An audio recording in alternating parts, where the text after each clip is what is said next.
namoon naa leen danoo gëj a gisee lool namoon naa leen danoo gëj a gisee lool mbaam du ca dee doomi mbaam du ca dee ndawa kamu miin laay ko gisul jooy. asalaamaaleykum asalaamaaleykum asalaamaaleykum defuñ nag lu dul rek demal lañ ba Austria jëndal lañ jes na fa mu gën a piree jes na bi gën a ndaanaale ci jes na yi ñu naan ko Magnum XL ak Magnum Air in fact Magnum Air sax dafa génn ngut waaye di ngeen ko dégg ca kanam tuuti rek moom laa leen indil waa Gambie xam ngeen ne yebuma leen xeebuma leen te duma leen footoo man yéen laay bégee xangañ loolu lañ nama nag ma indil lañ mu ngi nii loolu lañ nama ci jes na rek xolo boo lañ nama ak design boo lañ nama rek egsi na manaan lañ nag egsi lañ mu ngi nii skin care plus laati de xam ngeen ne rek suñ plus yi comes in so many different ways awa musical ma tuuti xangañ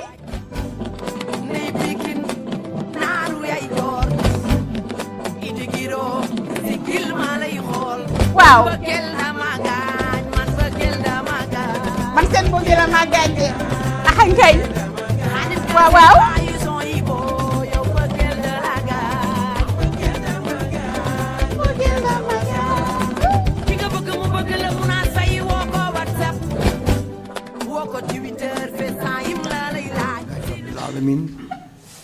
الرحمن الرحيم مالك يوم الدين إياك نعبد وإياك نستعين اهدنا الصراط المستقيم صراط الذين أنعمت عليهم غير المغضوب عليهم ولا الضالين آمين.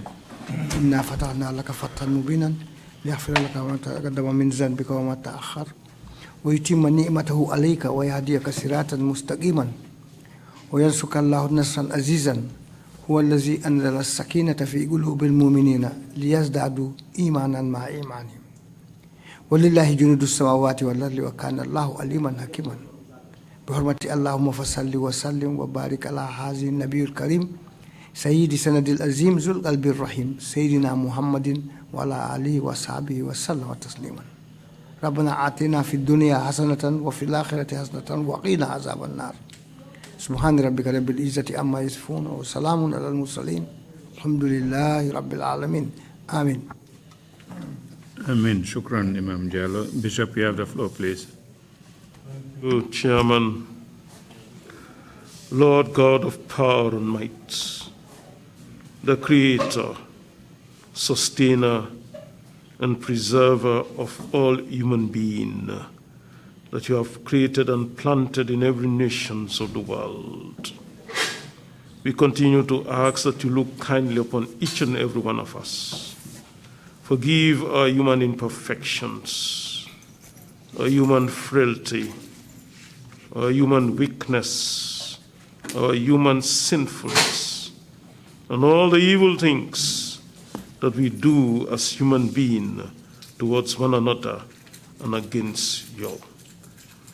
We pray that by your Holy Spirit's power, that you will grant each and every one of us the grace to exercise humility, meekness, patience, respect for one another, and the rule of law. As we continue the TRRC sitting this morning, we continue to pray that you shall grant the witness to be bold enough to speak the truth. Grant the commission the discerning spirit to discern between truth and falsehood. And we continue to pray for the populace, the diaspora, and the international community at large, that you grant each and every one of them the equal dose of extra patience to allow the due process to take its proper course. And at the end of the day, you shall reward each and every one accordingly.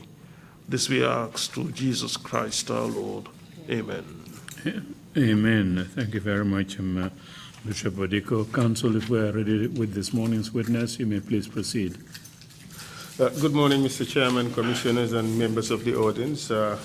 We are ready to proceed with the witness from yesterday. Thank you very much. Thank you.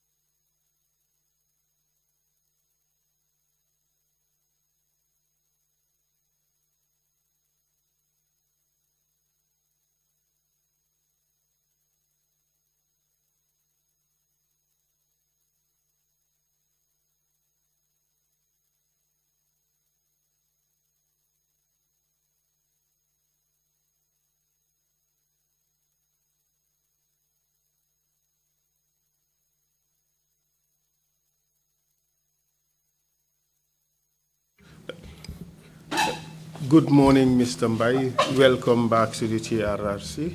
Mr. Mbai ñu ngi la nuyu di la dalalaat TRRC. May I remind you that you're still under oath? maa ngi la fàttali ne ba tey waat bi nga waatoon démb yaa ngi ci biir waat boobu. I would also remind you that it is a violation of the laws of this country to provide false or misleading information. di la fàttali tamit ne yaxaluwaa réew mi la bu fekkee ne joxe nga fi benn xibaar boo xam ne doonul dëgg wala dafa réeral fii. Such information given to a truth commission as this one or to have been made under oath. loo xam ne joxe nga ko fii ci commission bi wala boo nga def ko jamono joo xam ne waat nga ba pare. May I remind you of the protocols also that you speak after the interpretation. ma fàttali la ba léegi tamit ne balaa ngaa tontu da ngaa xaar bañ làppatoo laajte bi ba pare. And that we should both avoid overlapping speeches. ñun ñëpp nag ku ci nekk moytandiku suñ kàddu yi teglandoo. Before we closed for the day yesterday, we were talking about the decrees that were passed by the AFPRC junta during your tenure as Attorney General.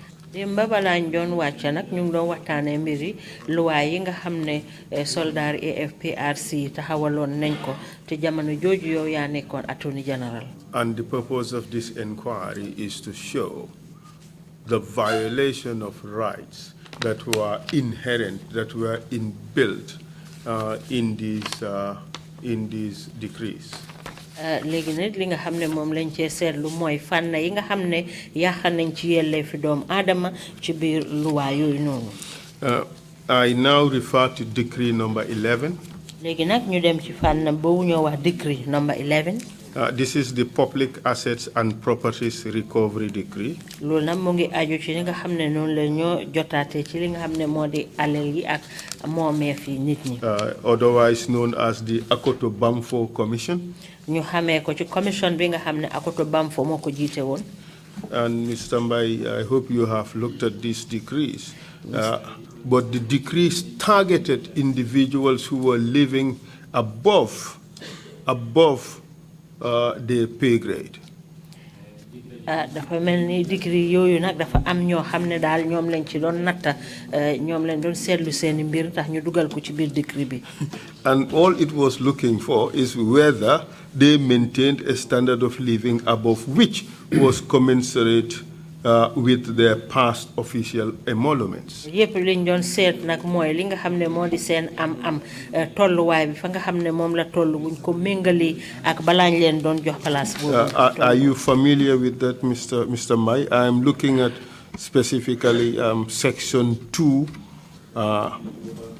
B1 of the decree. It states the terms of reference of the commissions are, and then point B, to inquire and investigate into the activities of all persons referred to in paragraph that and that and that. What number is it? Decree number? 11. Of 1994. Yes, sir. And it was dated in November 1994. And it targeted basically most senior officers in police, military, local government, managing directors, top civil servants, and ambassadors and ministers.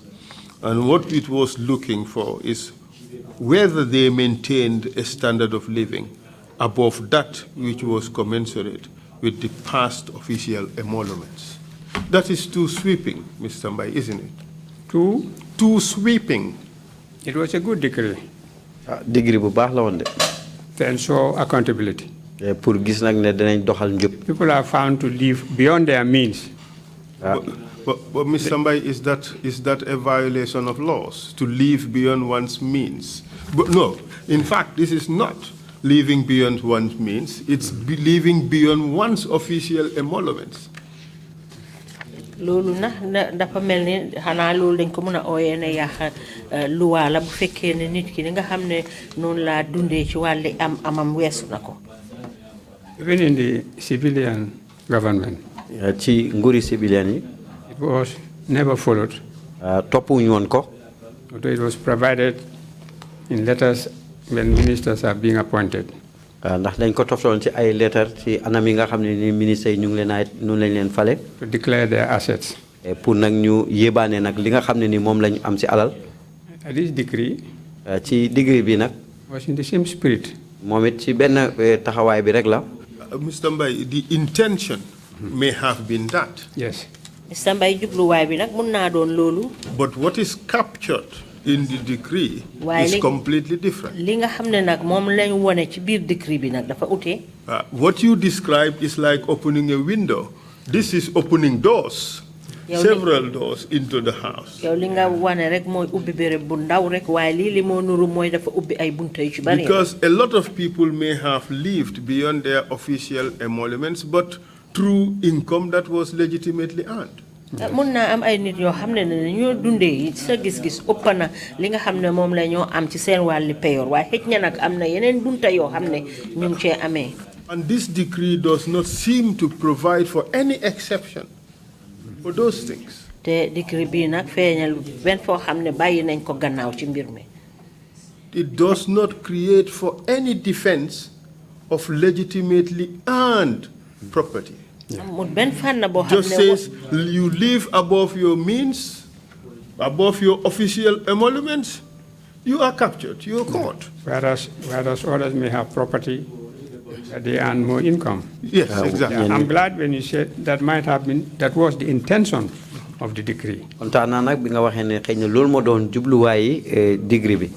think when interpreting any statute, we will agree that it is right that we look for the intention of the legislature. In this case, maybe the council. But I'm not quarreling with your assessment of it. And even if we look at the application, this was the decree that was most complained about by the people who were affected at the time, especially in terms of the egregious violations of rights that were meted out on those people. People were unceremoniously booted out of their homes. Yes.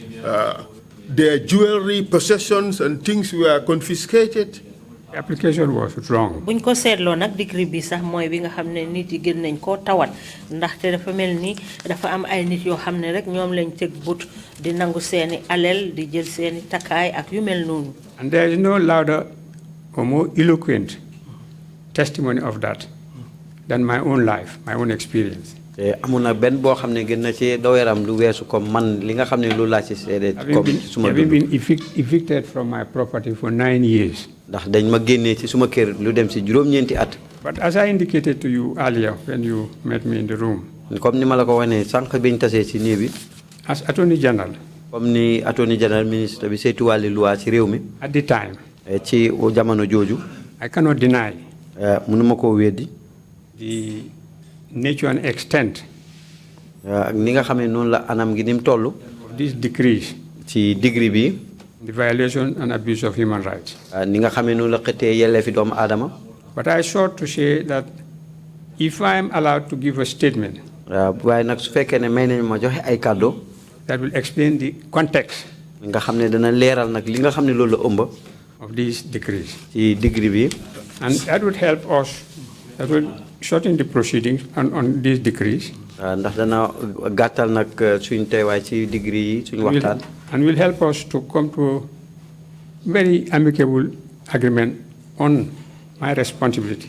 te kon boobaa danañ tase nag ci anam gu yomb ci li nga xam ne nii mu ngi jëm ci suma wareef ci li ma gàddu woon. Not for the enactment of these decrees.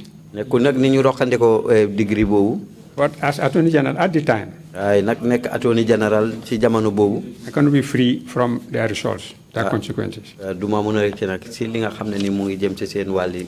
Because I myself was a victim of these decrees. ndax man ci suma bopp de nekk naa koo xam ne loru woon naa ci loi yooyu. So will I be allowed to make this statement? ndax danañ ma may ma wax. Yes, very well, Mr. Mbai, but let's do it step by step. Okay. You are entitled to explain and the circumstances surrounding the making of these degrees, and to say whatever you believe you need to say in your own interest. But in the meantime, we need to know why were these decrees very bad law?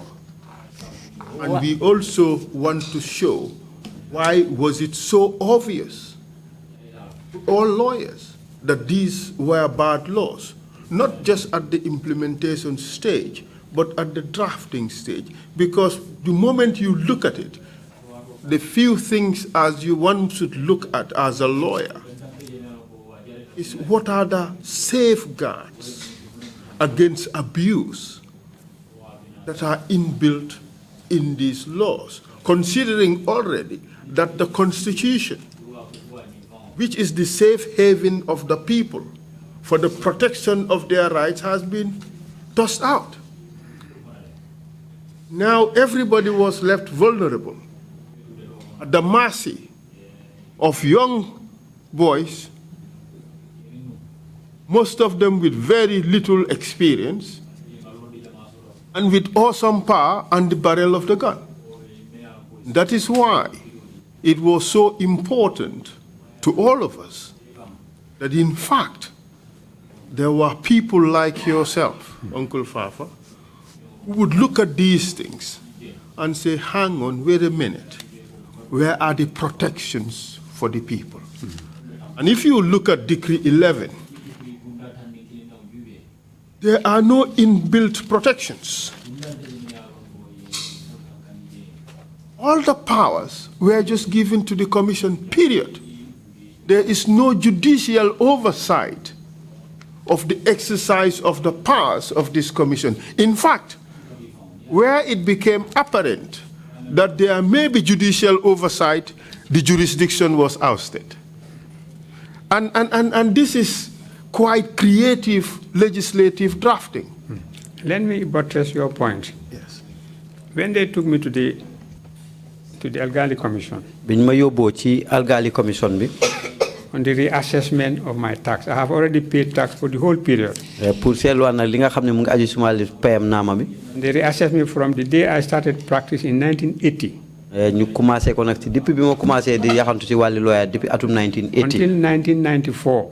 1994. And came up with the ridiculous sum of $4 million areas of tax.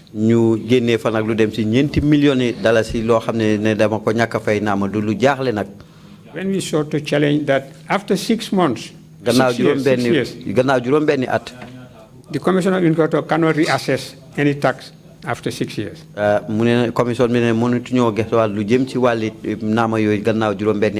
They amended the decree, gave it a limitless time. So my challenge on law was written by the amendment of the decree. So I very much know what you are talking about.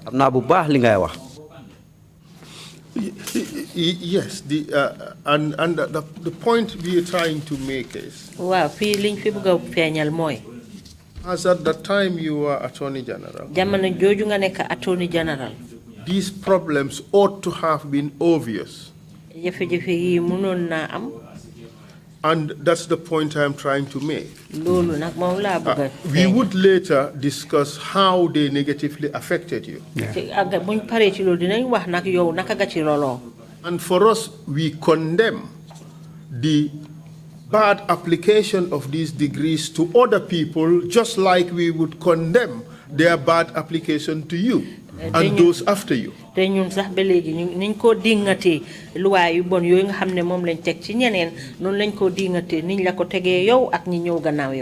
a sense, we condemn all rights violations. And that was my anthem. Both in the council and in the cabinet. Fantastic. That was why I was called the Human Rights Attorney General.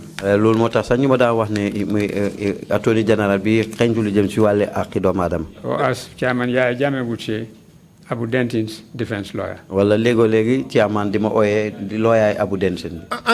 even that time, to a lot of people, it looked like some people were deliberately targeted. te dafa mel ni sax nit ñu bari niñ ko gisee woon mooy dafa am nit ñoo xam ne rek ñoom lañ tegoon but. Pacham. ku mel ni Pacham. Abu Dentin. Abu Dentin. Badou Faye. Badou Faye. Ousseynou Ndiaye. Ousseynou Ndiaye. A lot of these people ñu bari sax ñu mel noonu appeared to have been targeted. fa mel ni ñoom daal ñoom lañ tegoon but rek toppaleen. Those names never came up in the meetings that I attended. The effect of the decrees affected them. No names were ever mentioned in the council meetings or cabinet that I attended. But the target, of course, as you put it became affected. In fact, the targeting was so blatant that it was legislative. The laws, some you would see, they broad brushes, all managing directors, all secretaries of this, all secretaries. But some of these decrees, they name specific individuals. Abu Danti, Badou Faye, Ousseynou Ndiaye. That is a terrible way of legislating. Yes. You can name officers but not individuals. Yes. And these were in the schedules. Yes. But the Attorney General was given the power to amend these schedules. No, no. I would take you to Decree 14. Decree 14.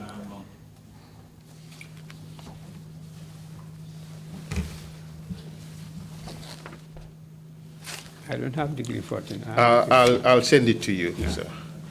It's an amendment to the Public Assets and Properties Recovery Decree.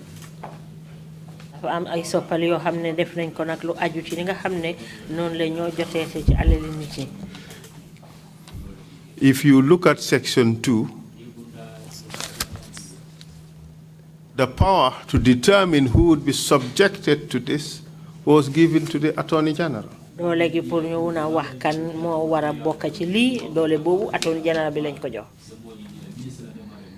Decree 14? Yes, it's an amendment to the parent or the principal decree on the public assets recovery, and it says that the power to amend is given to this schedule is given to the Attorney General. The power that may, by order published in the Gazette, amend the schedule. Exactly. So it therefore means the Attorney General had the power to determine who was to be subjected to this bad law. Yes.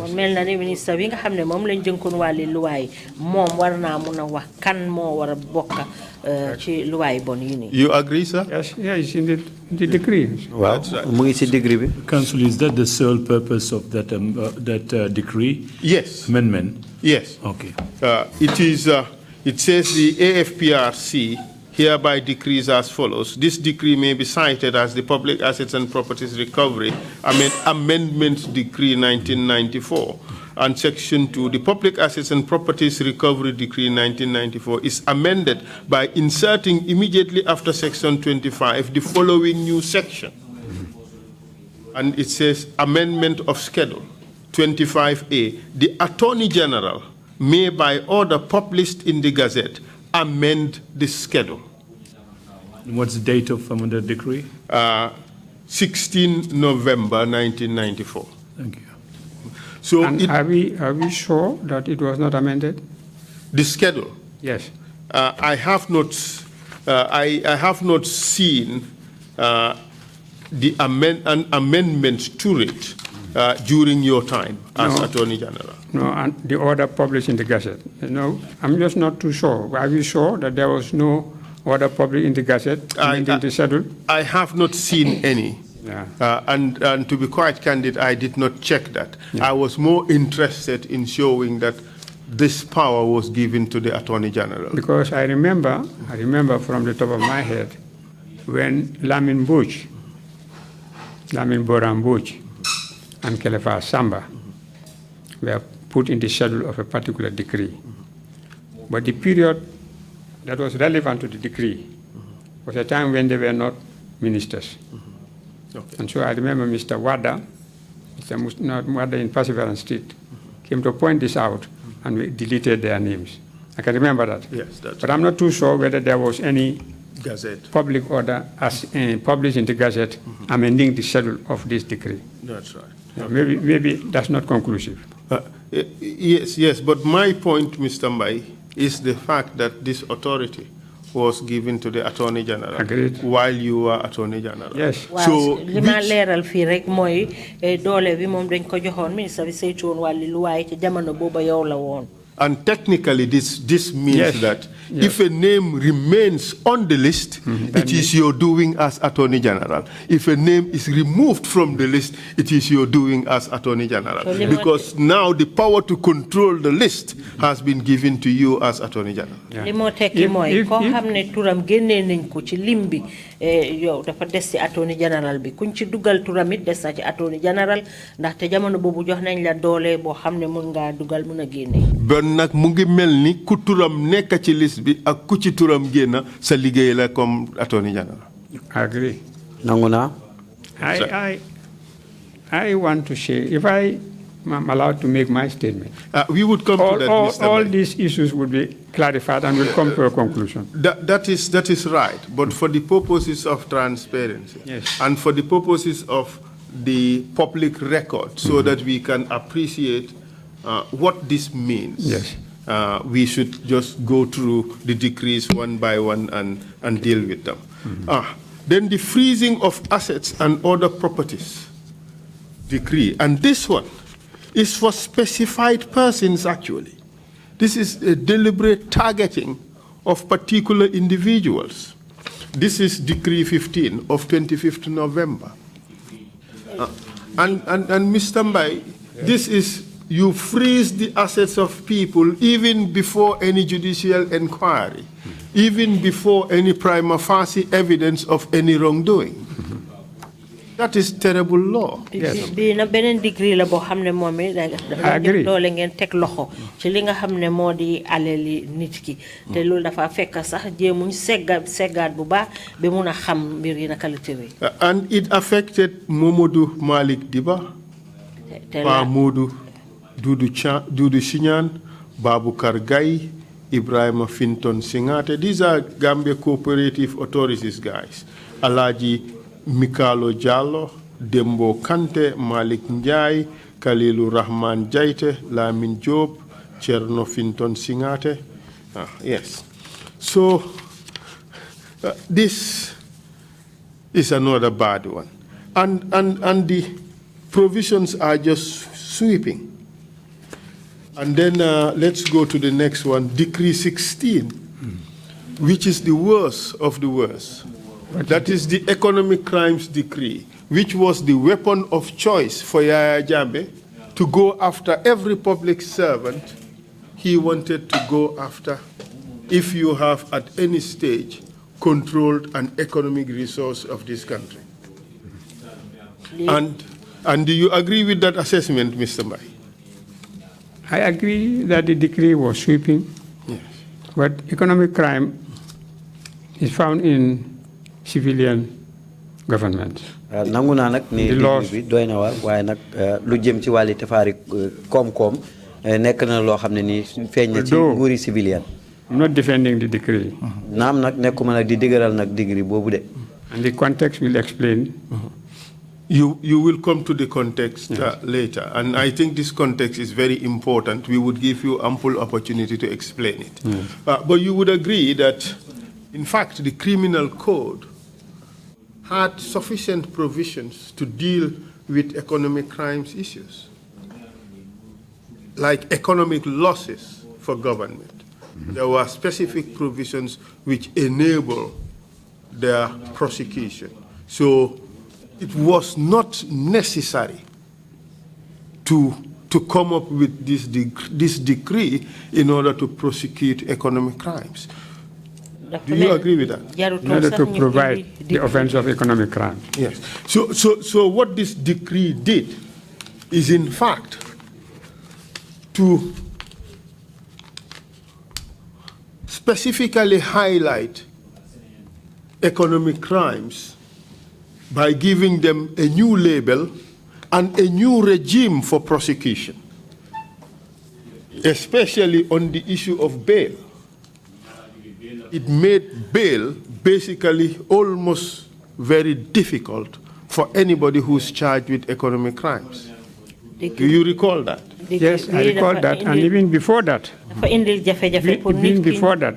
we had the Special Criminal Courts Act. By which people who have been found to, or alleged to have stolen public money, be arrested and taken to a special criminal court where there were severe conditions for bail. That's right. That was the case. That became a case when Mamadou Diop was prosecuted and convicted here and appealed to the Court of Appeal. And the Court of Appeal allowed his appeal, and we appealed to the Privy Council. I prosecuted that case before the Judicial Committee of the Privy Council, accompanied by my Solicitor General at the time, Mr. Hassan Jallo. And some of the provisions were declared by the Privy Council as against due process. Exactly. Although the other provisions were safe. And that was the civilian government. That's true. But then this decree made it worse. Exactly. By limiting due process. Exactly. But what you just cited, sir, is very important and vital experience. I think every recently qualified lawyer in this country is directed to that case. Yes. Because it's such a seminal case in this country, because it deals with government excesses and government overreach, a very important case. And it's so refreshing that you prosecuted that case with the present Chief Justice, who was your then Solicitor General. But what is surprising? It's reported in the Commonwealth Law Report. Yes, that's right. But what is surprising is that in spite of the lessons learned in that case, what is done with this legislation, with this decree? Societies are meant to be progressive, but this is a retrogressive step, you would agree, in terms of protecting rights of people. And having regard to my experience being the prosecutor before the Judicial Committee of the Privy Council, the prosecutor of our appeal, having regard to that, that in itself explains my frustration with these decrees, and the context of them will explain. Indeed, we would come to that. One other important issue here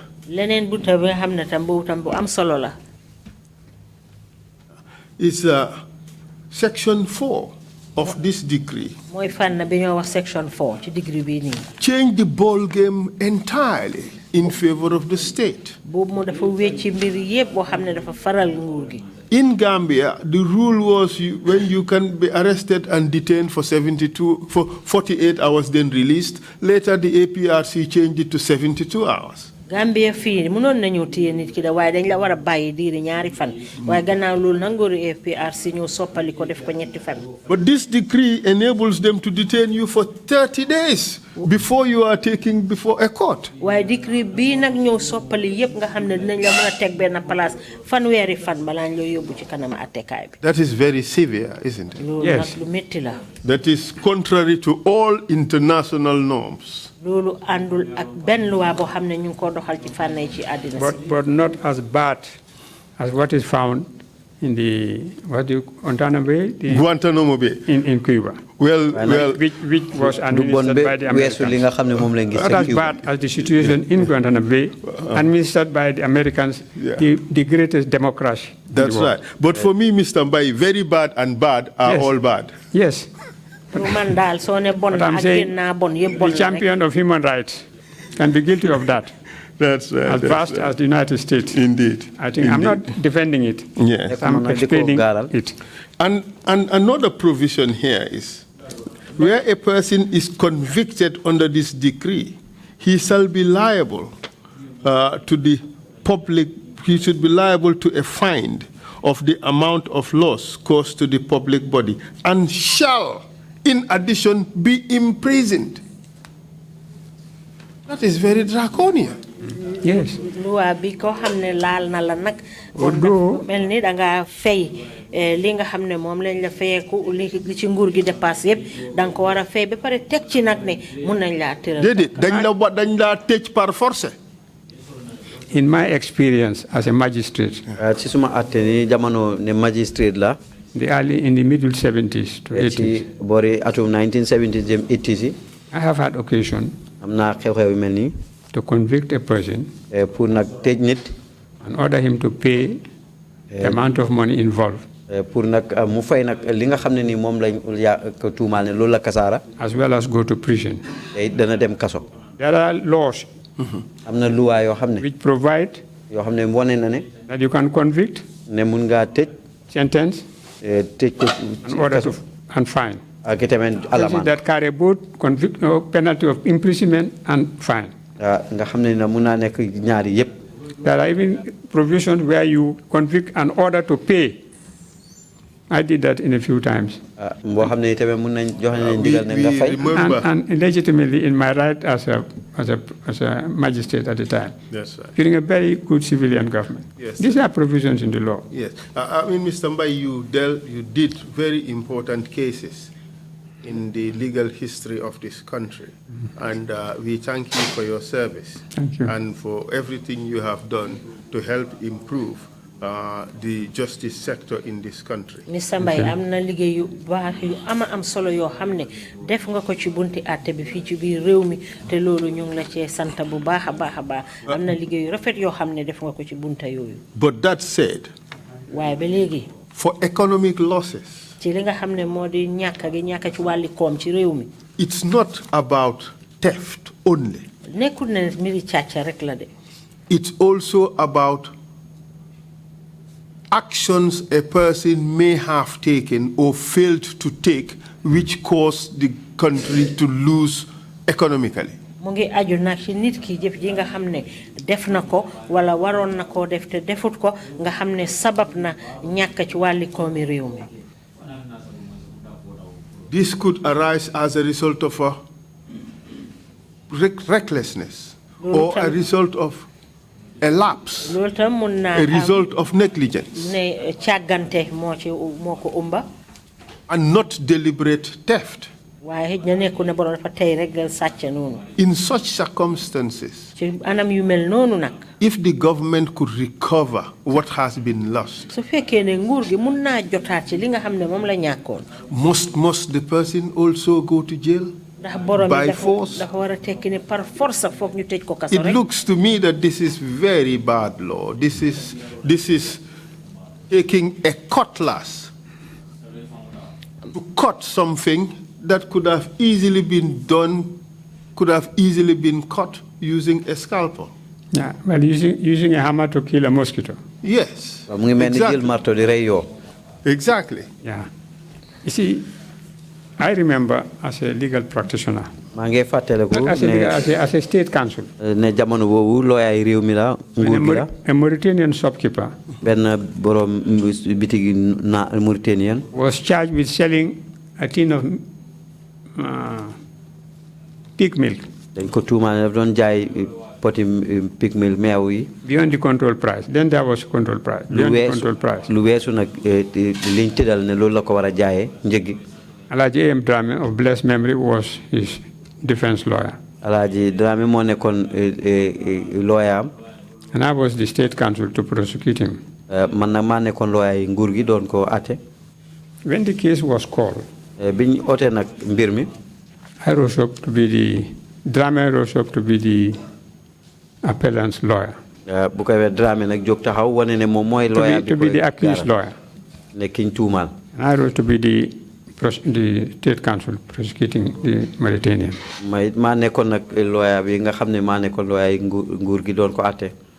I remained standing. And the judge asked me whether I had something to say. I said the charge against the accused, because he was convicted and he appealed, and there was an order that he be deported. Then they went on appeal. I remained, and the judge asked me, I said, the conviction under which this man was convicted, the charge under which, the law under which he was convicted, is selling a tin of pig milk above the control price. The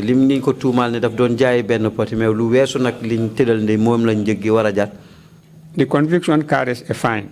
nekk na nag loo xam ne nii àtte bi war naa am alamaan buñ ci teg. But not a sentence to imprisonment. waaye waruñ koo tëji tamit. But the only offense waaye nag benn tuuma tooñ boo xam ne moom la def for which one could be deported. boo xam ne nit war nañ ko mën a delloo réewam. is where the charge or the offense carries a conviction and a fine. mooy fi nga xamee ni nag lu war nañ koo tëj war koo àtte. Selling a tin of milk beyond the control price te jaay nag poti meew lu weesu nag li njëg gi ñu wax. does not amount to an offense where you could be deported. moom warta tax nag ñu war koy génnee ci réew mi. To be deported, the offense must carry both penalty of imprisonment and a fine. bu fekkee ne luñ ko waroon a delloo ji réewam la foog suñu waroon a nekk àtte boo xam ne ni dañ ko war a alamaan war koo tëji tamit. And this is my position. lii mooy suma taxawaay. Let me finish. And the man was acquitted. ñu bàyyi ko nag ewi ko. Alhaji Dramé came out and gave me his checkbook. He said, write whatever amount you want. ci la Alhaji Dramé ñëw jox ma checkbook bi ne ma bindal na li nga bugg. I said, no, I'm a state counsel. I'm a minister of justice. ci la ko ne ko state counsel la. This is the law, and I've simply stated it. lii mooy loi bi te lu rek laa doxal. Indeed. That was quite honorable behavior. That is the highest ethical standards expected of every lawyer. So we thank you for acting as a Minister of Justice in that particular instant. I hope these are things that our budding lawyers would learn from and trying to emulate. But in this particular instance, it looked like the legislator, in this case, the council.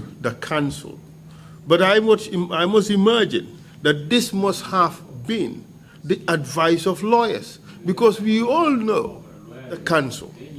It was not a very sophisticated group at that time to be able to discern all these technicalities. They must have been guided by seasoned lawyers who knew the intricacies and the mechanics of this thing to be able to structure this in such a way that the stinging effect that the executive wanted is captured in the legislation. Well, the draftsman would better explain that. Yes, but I wouldn't agree. The lawyers did this deliberately. Let me remind you. The council came with an agenda. With a program.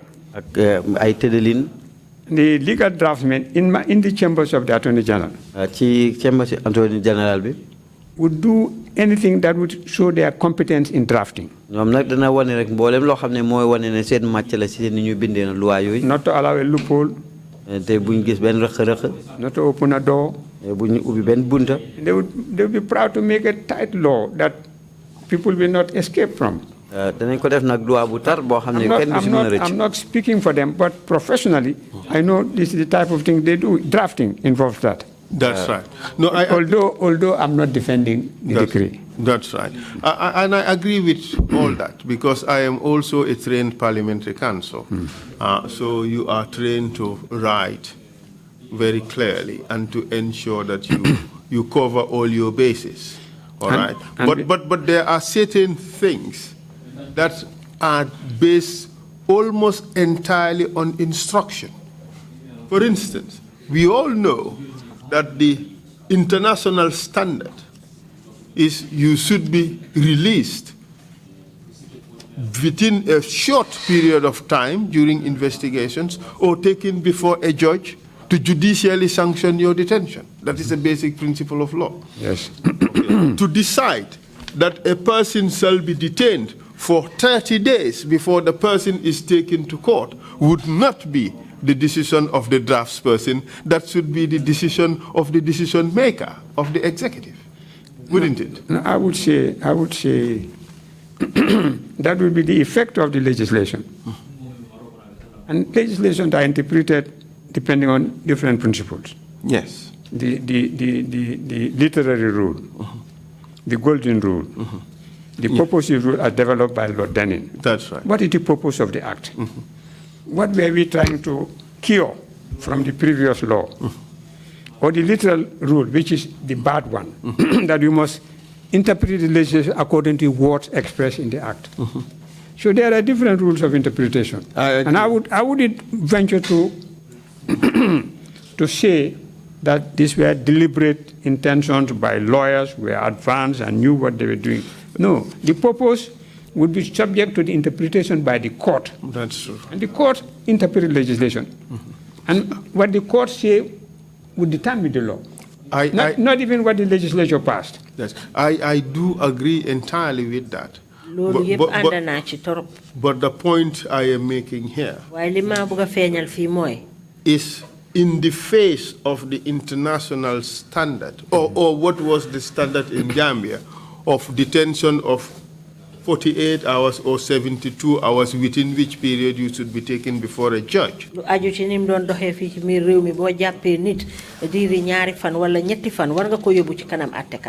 change that and to give the authority the power to detain a person for 30 days without taking the person to court, that must have been a decision of the executive and not the draftsman.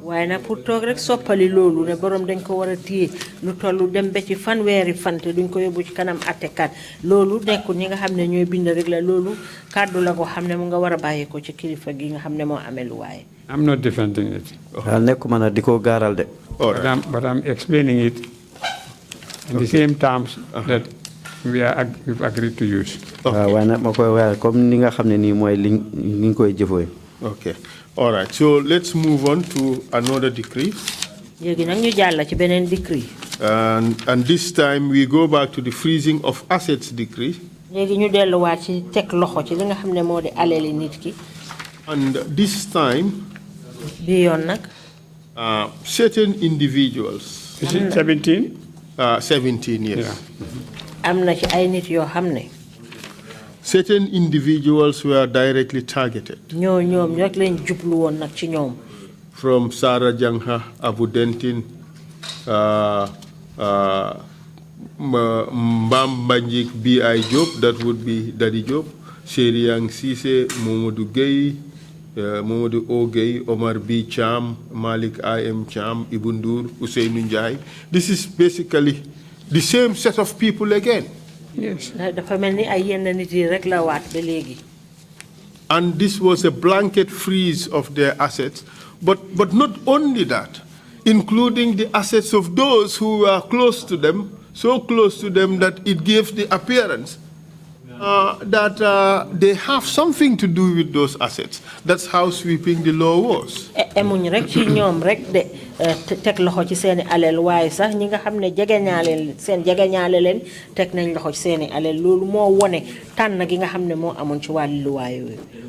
Yes. These were terrible laws. They are terrible laws, but not so much different from the Special Criminal Courts Act, the jurisdiction that was given to the Special Criminal Court Act during the civilian government. Okay, but it is one thing. I'm not. I say I'm not justifying it. Okay. But I'm trying to point that there is a genesis to this, even as far back as the civilian government. That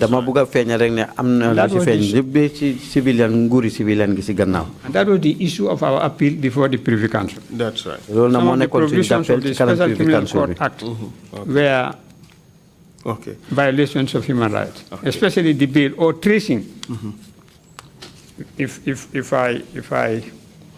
I'm accused or charged under the Act, and I simply pass my motor vehicle to my nephew or my wife, of course, the law provided that we could trace the property to its destination. This was in the same spirit, without justifying the decree, is what have found itself in it, although without naming names, because the Special Criminal didn't name names, only provided provisions, made provisions for tracing illegally gotten property, right down to its destination. Indeed. You cannot during the period for which you are charged with an offense, to automatically transfer the title of your property to somebody thinking that would save you. That's right. And that is quite reasonable, and I agree with that. The only problem I have with this decree, it's the broad nature of the decree. it's not even limited to assets that are directly traceable to the persons listed, but anybody who is close in proximity to this person and has assets that may be suspected to have been linked to the person named in the schedule is also affected. Well, so now let's look at Decree 25. Decree 25. And this decree,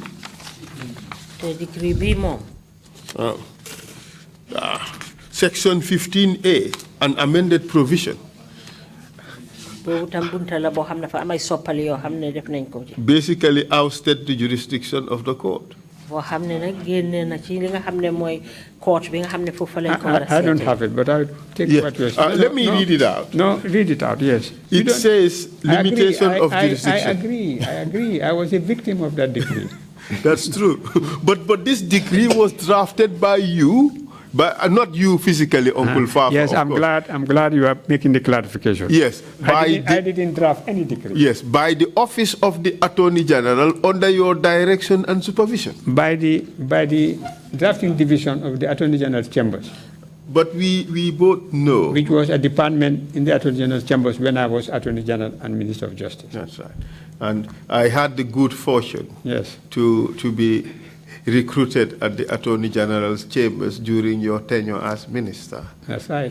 Yes. And you were very happy to be there. Thank you. And Mr. Mbai, soon after I got trained in writing laws. And one thing I must say is that the draftsman is just the taxi driver.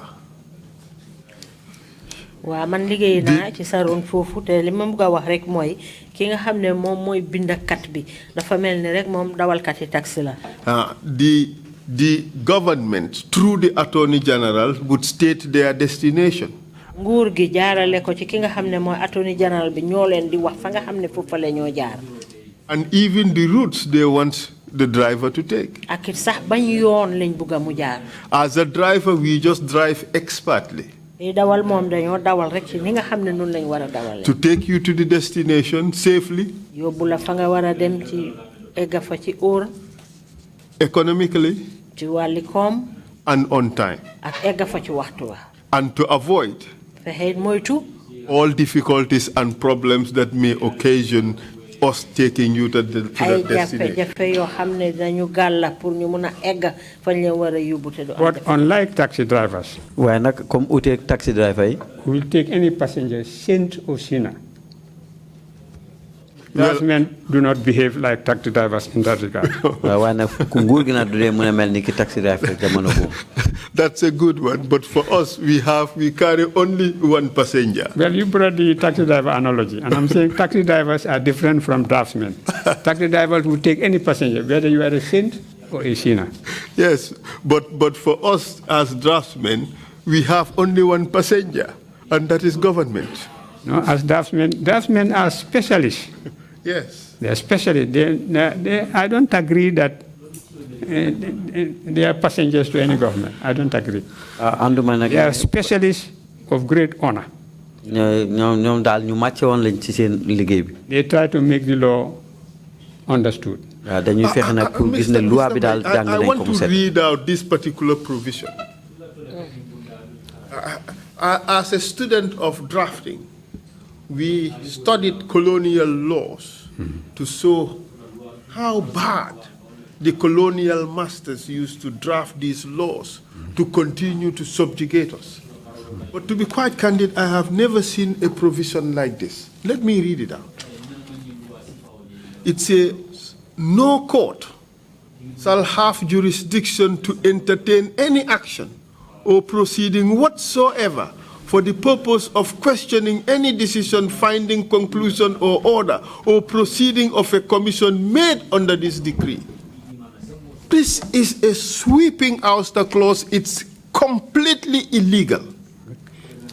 All jurisprudence says that, well, we discussed Anis Minik yesterday, the beginning of all this list of string of judgments against ouster clauses.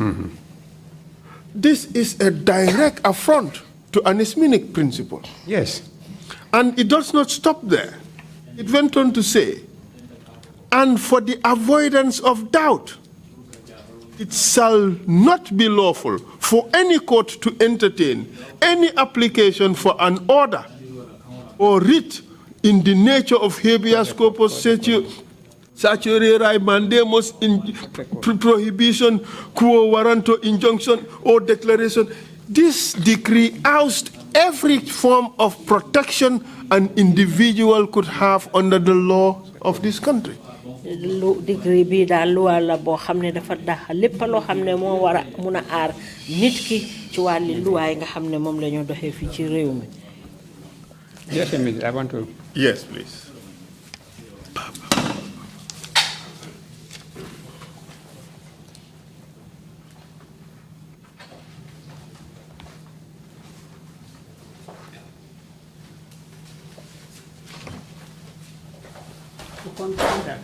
To confirm that. Yes. When the Algali Commission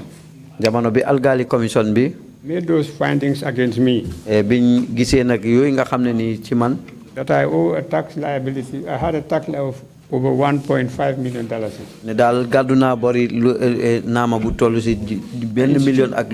I instituted a suit in the Supreme now High Court. Justice Adio was the presiding judge. Exactly relied on that provision to say that he cannot hear my case. That his jurisdiction was ousted by the decree. I instructed Aida Drame and partners file a notice of appeal before the Gambia Court of Appeal. This was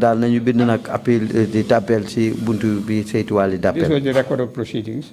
The High Court and the notice of appeal to the Gambia Court of Appeal. And that was when Radio Gambia made the broadcast that all those champions of human rights were not keeping quiet, were not shutting their mouth. We very soon find themselves 6 feet deep. And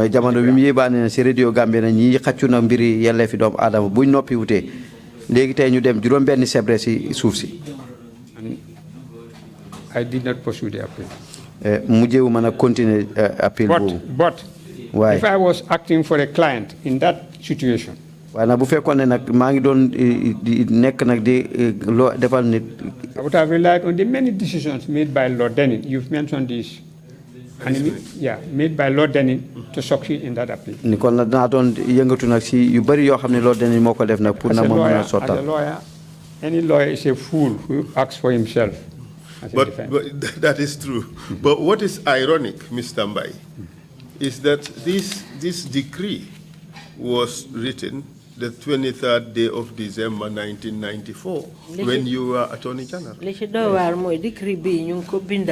1994 December jamono jo xamne yow ya nekkon Attorney General. And it was written at the Ministry of Justice under your direction and supervision with the full knowledge that this is a blatant violation of, would open the door for the blatant violation of rights of Gambians. And in fact, took away all the recourse that a Gambian could have for protection.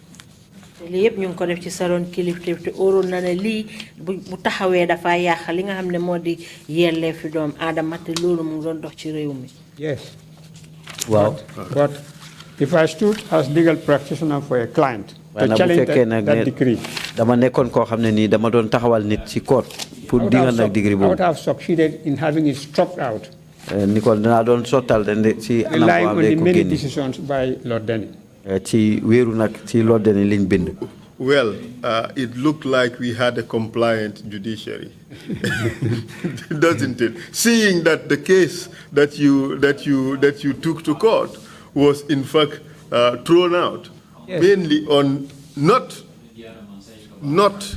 in reliance to those strings of decisions, but in full application of the decree as contemplated by your office when it was written. Yes, but I knew that the judge was wrong.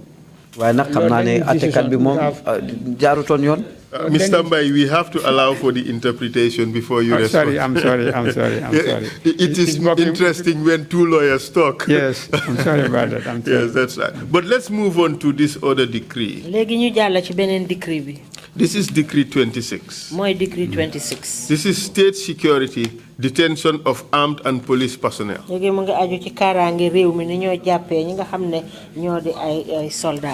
This one is also another violation of rights. These people were arrested in July 22nd. Or thereabout. They were detained at mile 2 for months. And now they pass a decree giving it retroactive effect to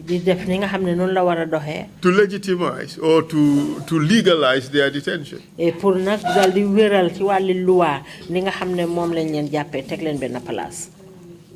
What do you say to that? That was wrong. It's a matter of law. It's a matter of principle. You cannot make a retroactive provision with a penalty. Ordinarily. So that emphasizes that type of law was bad. And this was passed on the 9th day of February 1995. While you were Attorney General. And now go to the last decree. This is also freezing of accounts. This again specified individuals. And this one, let's look at section 2. Section 2.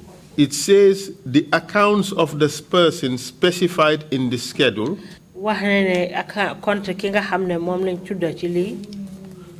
and any other accounts relating to them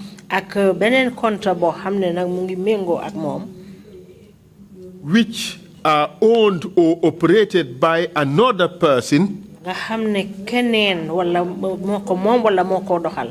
hereby frozen with immediate effect. This is terrible.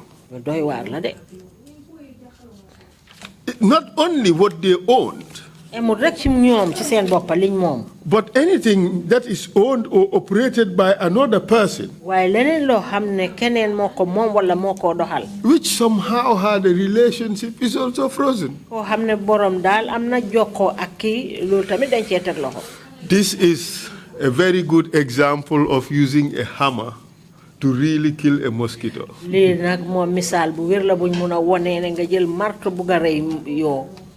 Isn't it, Mr. Mbai? Well, I won't agree using a hammer to kill a mosquito. But maybe extending the rod to another person. That's even worse. Well, that's the way it was. These are all terrible pieces of legislation that were passed during your time as Attorney General.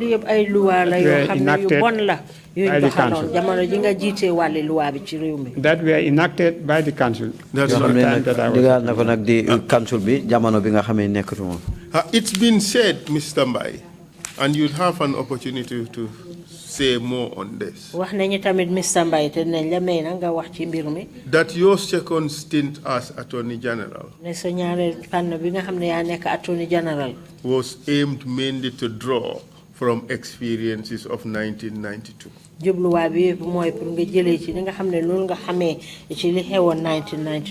Aimed at helping a government in distress to deal with a myriad of security problems. I have no position on this. But I just thought it's only fair that you are given an opportunity to say something about this, just to clarify the record.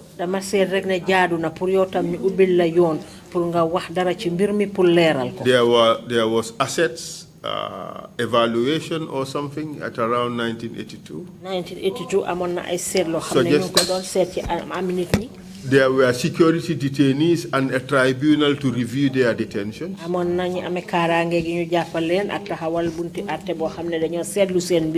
same template was applied in 1994.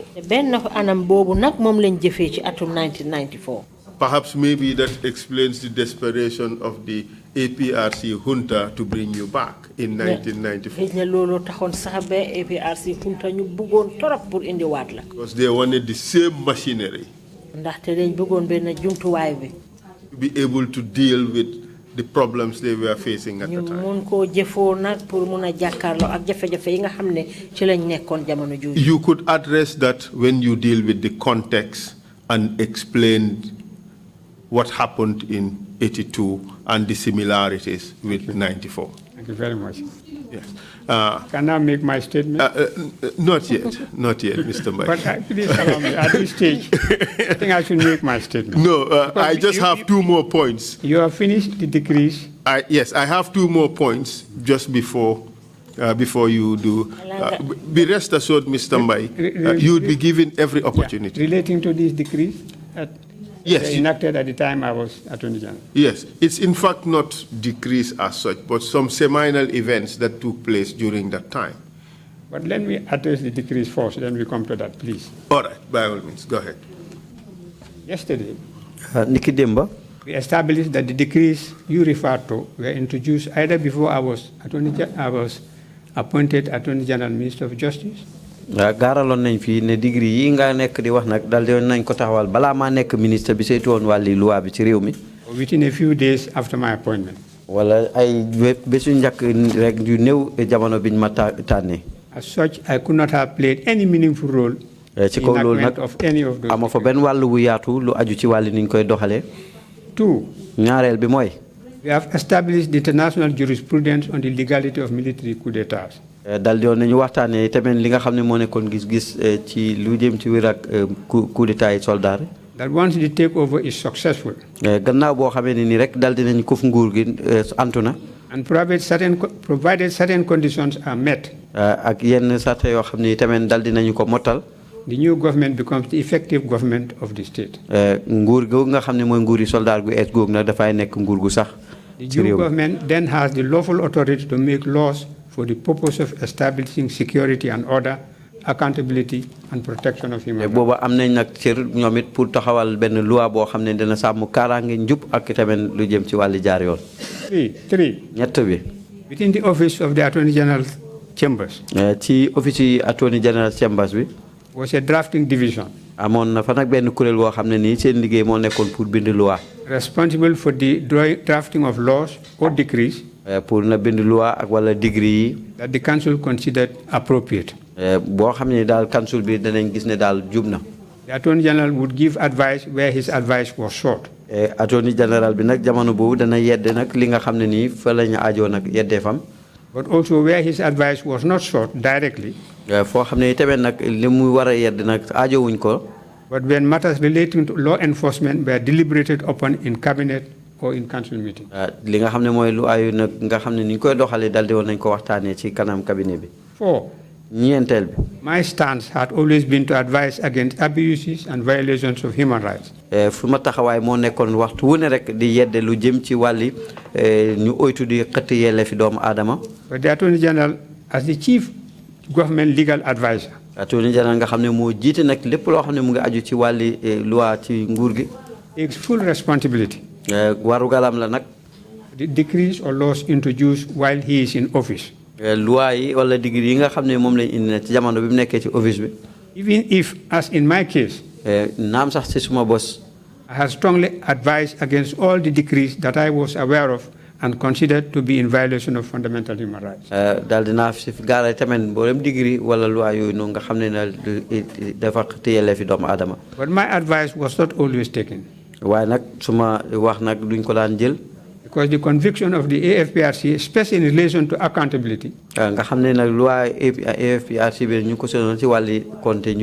was so strongly held at the time that nothing could have stopped them but divine intervention. 5. The dilemma of my role as Attorney General and Minister of Justice was a challenging one. To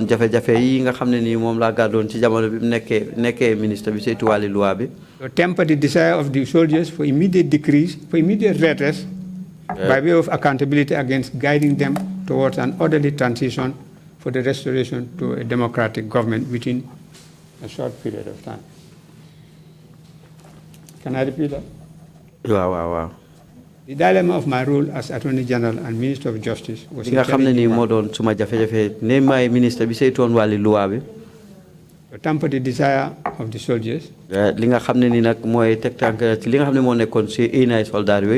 immediate redress by way of accountability,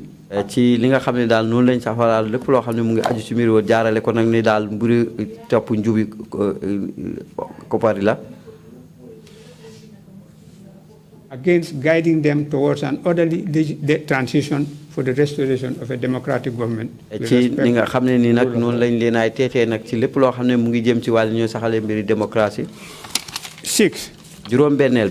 When the soldiers overthrew the former regime, one of their principal reasons was the slow pace of national development. And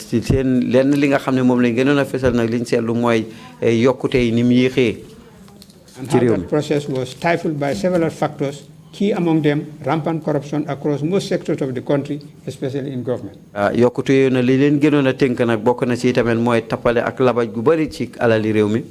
lot of people believe that their intentions for the nation were well meant and out of genuine love for the people. 7.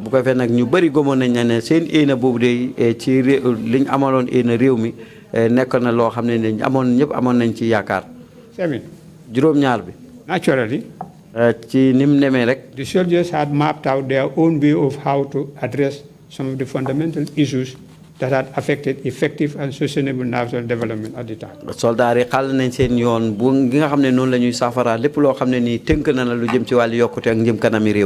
The decrees can perhaps be examined in the context of the trying challenges the nation had encountered or suffered before the change of government.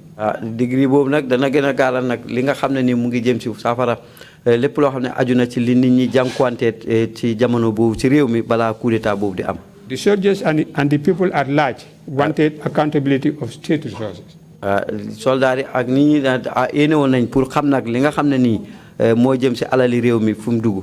Accountability is an element of respect for human rights.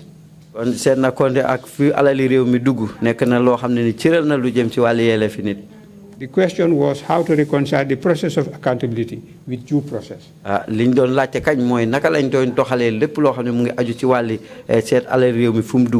This is the existential dilemma that I try to address. The dilemma was that of Jean-Paul Sartre, the French philosopher, who developed the philosophy of existentialism. The philosophy of existentialism. Yes. And he brought the case of a French soldier who was supposed to go to war, whilst his mother was seriously ill. Dilemma is existentialist. Going to war as a duty to my country and attending to my sick mother. That's the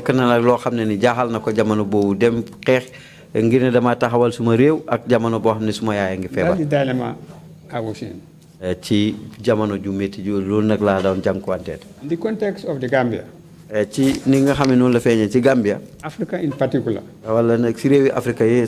and the world at large, there can be legal jurisprudence that corruption can be an abuse and violation of human rights. It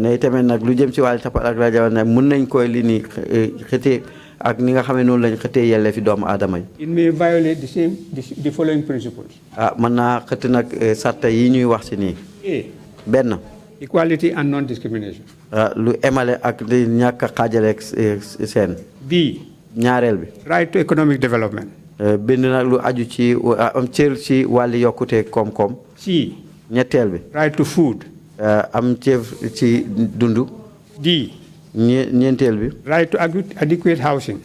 am nag dëkkuwaay. E. juróomeel Right bi. to proper health care. am cër nag ci wér-gu-yaram. F. juróom benn. Right to education. am cër ci wàlli njàng. G. juróom ñaar. Right to clean water. ci wàlli ndox mu sell am ci cër. And H. juróom ñett. Right to proper infrastructure and clean environment. ki amee dëkkuwaay bu set boo xam ne nii bu fiix la. 8. juróom ñeent. The soldiers believe against better advice. Soldaar yi nag gëmoon nañ nag li nga xam ne mooy gën a dund bu gën a yéwén. That the degrees were the most effective way of helping them achieve their objectives. ne degré yi moo nekkoon li nga xam ne moo leen doon gën a dimbale pour ñu mën a motal nag seen éena. They were hell-bound or running over anyone who stood in their way. jamono boobu nag mën nañoo galangante képp koo xam ne ni daal di nga taxaw seen kanam. And they did. te tamit noonu lañ def. Koro Cissé. And many others, including my very self. ak ñeneen ñu mel ni si suma bopp. And the suffering I had gone through. ak coono yi nga xam ne ni jànkuwante naa ko. The tragedy is that the initial intention they held changed once they tasted power and they became insatiable and their objective changed for the worse. li nga gën a mooy nekkoon wecci ko ci mooy jamono bi nga xamee ne ni mos nañ nguur lu mu tuuti ak tamit nga xam ne ni booba dëgër nañ. Going through the decrees one after the other. buñ demee nag si degré benn par benn. Would therefore not assist. nga xam ne ni nag gisul. Given that I have already stated clearly. li nga xam ne nag moom lu laa wax ba mu set. That I had strongly advised against abuses and violation of human rights. am na saay bu nekk rek maa ngi yeddee lu aju ci wàllu xëtt yelleefi doomu aadama yi. And in council. ak tey tamit ci council. Throughout the period that I was Attorney General and Minister of Justice. ci jamono bi nga xamee ne yëpp ne daal maa nekk ministre bi saytu wàllu loi ak àtte ci réew mi. Now, in this regard. ci kaw lii nag. Although you've referred it, otherwise I was going to admit that it's not within the mandate of this commission. But you've allowed me to use that. Yes, in this regard, ci kaw loolu. in my reflections without mirrors, ci li nga xam ne ni loolu mooy li feeñ ci aw ma nag seetu. I want to refer to Justice Hassan Diallo's memoir. ma dem nag seet nag li nga xam ne ni mu ngi jëm ci wàllu Hassan Diallo. Journey for Justice. mooy Journey for Justice di yoon woo xam ne ñu ngi ut dëgg rek. At pages 121. ci fooy téeméer ak ñaar fukk ak benn. 122. ñaar fukk ak ñaar. and 171. ak juróom ñaar fukk ak benn. where he points out. foo xam ne wane na ne. 121. ñaar fukk ak benn.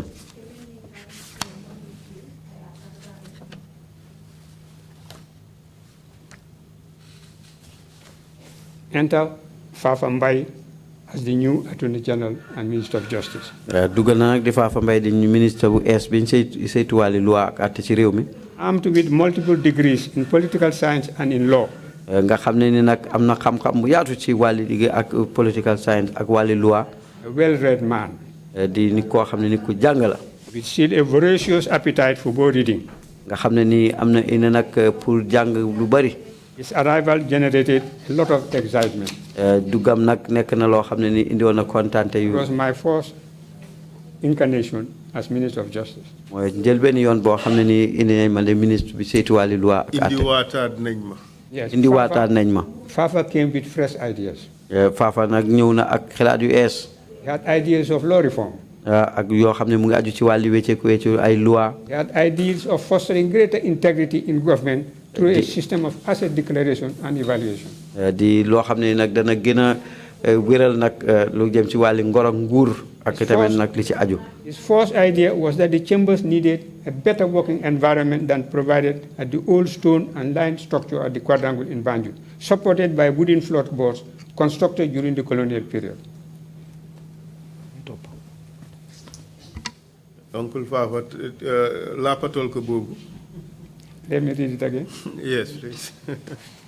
Fafa came with fresh ideas. Okay, the interpreters got to know. Fafa dafa ñëw ak xalaat yu bees. He had ideas of law reform. am na xalaat pour soppali ci ay loi. He had ideas of fostering greater integrity in government. am na xalaat na pour dugal yeneen bunta yu baax ci biir nguur gi.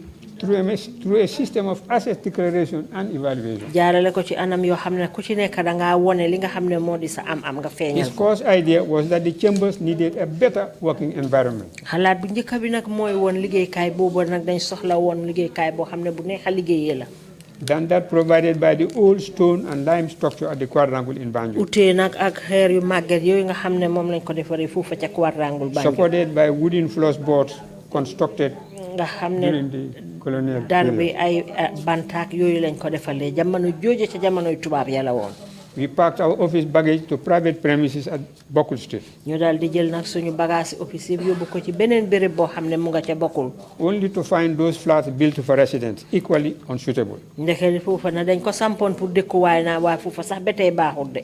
Off we went with our baggage and finally settled at the Marina Parade. ñu daal di demati ak suñuy ay bagage waaye nag ñu mujjee dal nag ca fa nga xam ne moo di Marina Parade. Taking over the new but not fully occupied headquarters of the Social Security and Housing Finance Corporation. ñu jël fa na place bu bees ba nga xam ne Social Security Housing Finance Corporation foofu lañ daloon. The premises were ideal, foofu nag baax na. being one of the few places purpose-built for office accommodation. mooy benn place bokk na ci béréb yoo xam ne dañ ko sampa rek pour liggéeyukaay. Fafa was to eventually pilot through Parliament the Law Reform Commission Act 1983. Fafa nag ñu jaarale ko ci soppale yi nga xam ne def nañ ko ci wàllu loi atum 1983. To establish a commission to systematically review and revise the laws. bu mu taxawal ay jàmbur yoo xam ne dañoo seet bu baax dal di segga loi bi dal di ko defaraat. And the Gambia Law Foundation Act 1983. te mbootaay loi bi nga xam ne moom lañ taxawal ci biir réew mi atum 1983. As a medium where private individuals and corporations nga xam ne am na ci ay nit ñoo xam ne ay benn nit lañ yoo xam ne ak ay mbootaay. could contribute materially and financially to the improvement of the machinery of justice. ñoom it tamit dinañ mun a def nag seen ndollin indi yokkute yi tamit ci li nga xam ne noonu la ñoo doxalee digg mu am taxaw. So did he also the evaluation of assets and properties and the Prevention of Corrupt Practices Act 1982. ak tamit nag ñu seet li nga xam ne moo di am nit ki mu feeñal ko ak daxa li nga xam ne moo di ay njublang ci jamono jooju. An asset declaration bill which would have made it mandatory for all public officers upon appointment and thereafter at regular specific intervals to declare their assets and liabilities on oath. mooy loi boo xam ne dañ koo tëral na pour képp koo xam ne dañ laa jël liggéey ci nguur gi nga feeñal li nga xam ne moo di sa am jamono boobu te buñ toogee ab diiri tamit ñu dal di ko seetaat. And at page 171. buñ demee ci fooy téeméer ak ñaar fukk ak benn juróom-ñaar fukk ak benn. Fafa Mbai's tenure of office as Attorney General and Minister of Justice was brief but turbulent. Fafa Mbai nag jamono bi nga xamee ni nekkoon na ministre bi saytu woon wàllu loi ak àtte ci réew mi nekkoon na diir bu gàtt waaye nag bu yewee ndey. Appointed in early 1982. buñ seetloo na ci jamono 1982 ci weeru njëkk ya. Following the presidential and parliamentary elections. Toftal nag wote presidential ak bu sisi nguur néegi député yi. 2 years later by June 1984. gannaaw ñaari at gannaaw loolu 1984. he had resigned from the office. mu dal di bàyyi nag liggéey bi ci office bi. A significant part of the turbulence of his tenure. li nga xam ne nii moo gën a feeñ nag gën a am solo nag ci lii gënoon a yéwén ci jamonoom. was associated with the establishment and operation of the Commission for the Evaluation of Assets and Properties and the Prevention of Corrupt Practices. mooy jamono ji nga xamee ni dëppoole nañ ko ak li nga xam ne mu ngi jëm ci wàlli ni ñuy yébaanee alal ak tamit nag ni ñuy tere lu jëm ci wàlli tappale ak labaj. An institution. te tamit nag ci liggéey buntu liggéeykaay bi. seen largely. gis nañ lu yaatu nag. but erroneously. lu set. as the creation of Fafa. ci ni nga xamee daal mooy loolu la Fafa def. rather than of the government as a whole. nii nga xam ne ni nguur gi yëpp li nga xam ne loolu la ñu def. true. dëgg la. it was he who as Attorney General. moom la ndax jamono woon di Attorney General ministre bi saytu wàlli loi ak àtte ci réew mi. introduced the proposal to the cabinet. daal di woon indi nag xalaat bi ci cabinet bi. and was seen as its champion. te ñu gisee woon nag ne moom nag sant yoon la woon ci loolu. but. waaye. it was a collective cabinet response that gave birth to it. lii nag nekkoon na daal lépp ñoo cabinet bi ñoo boole ba lii daal di mën a sos. the decrees should be looked at the same light. kon nag degree noonu lañ ko mën a seetee tamit. Thank you. Thank you very much, Mr. Mbai. That is very important material you have. jërëjëf Mr. Mbai loolu nga wone nii nag lu am solo la. Hassan Jallow, in his memoir, now Chief Justice of the Gambia. But he knew me. He was my Solicitor General. He did a lot of good work for this country. Indeed. Thank you. I cannot dispute that fact, and I agree completely. And we all hold all of you to very high regard. You mentioned the issue of cabinet responsibility. And in that regard, in your case, you have had the three bites at the cherry when it comes to these decrees.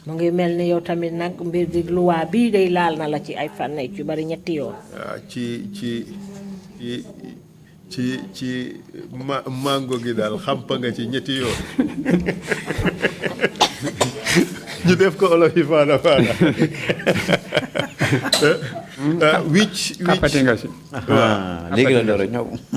which means in your capacity as Attorney General overseeing the drafting of these laws. I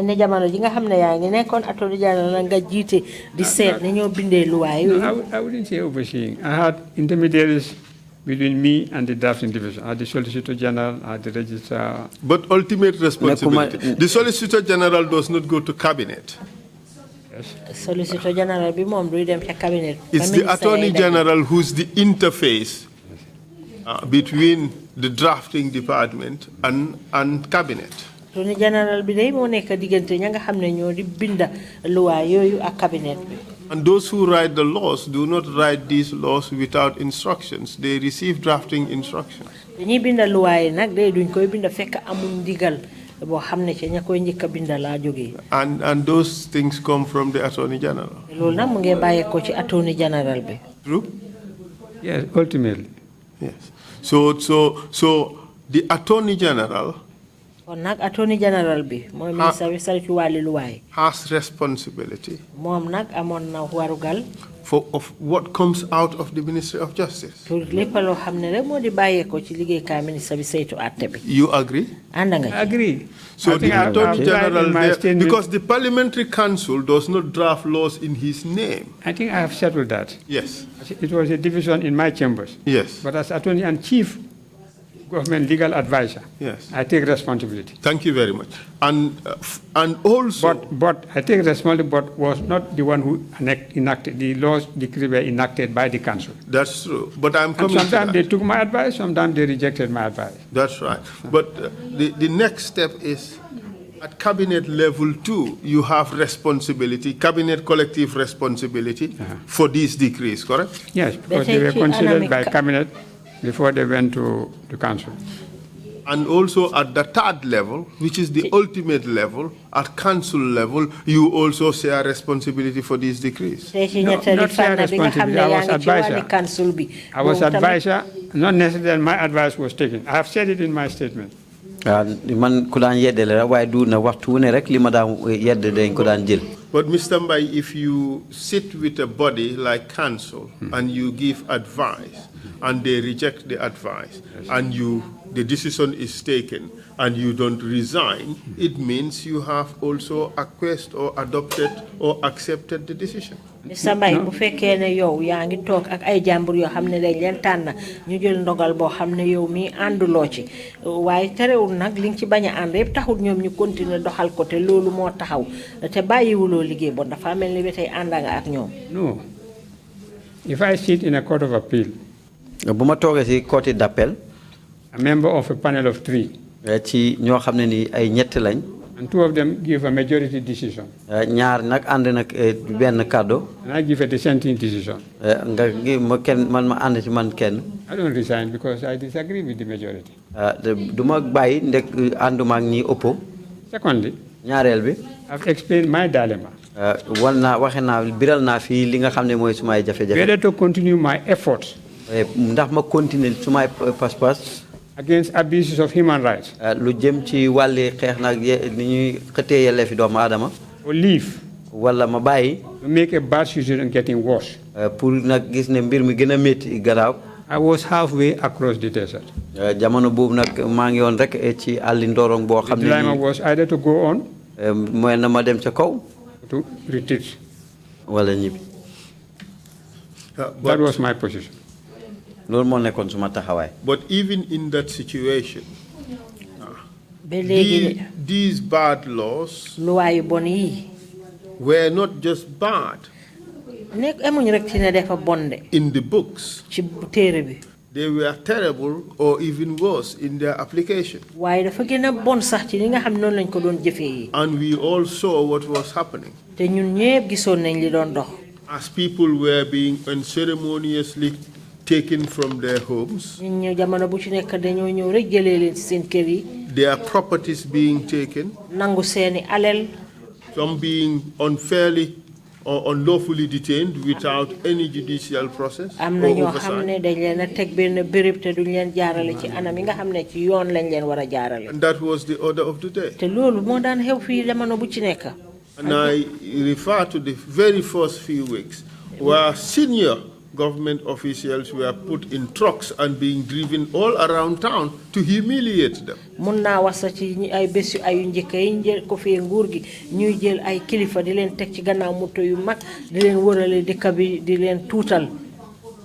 I think I have in my statement explained the circumstances and my situation as Attorney General.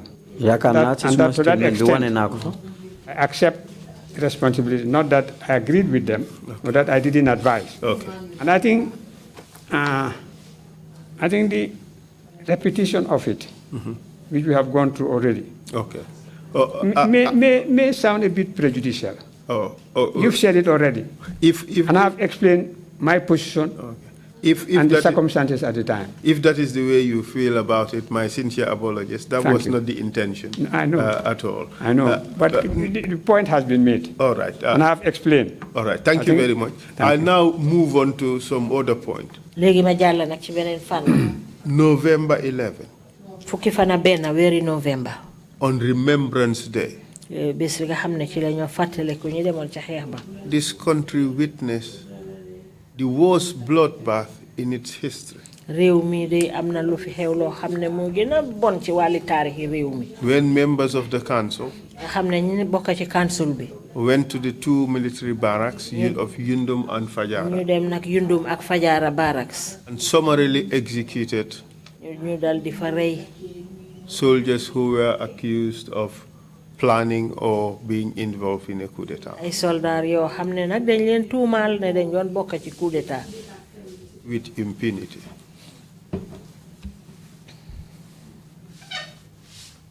It was bad. The worst thing that happened to this country. The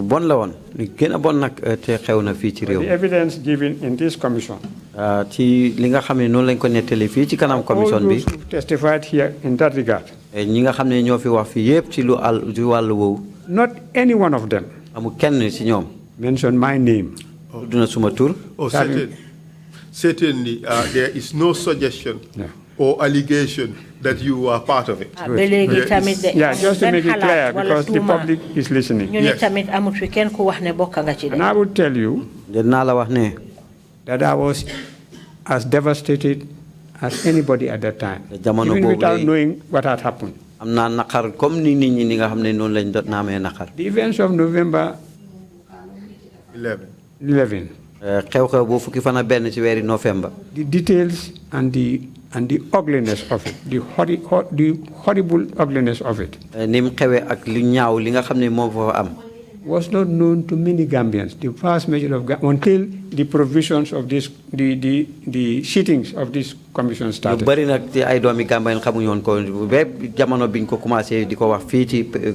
remember having to vacate my premises at 45 Kerr Avenue.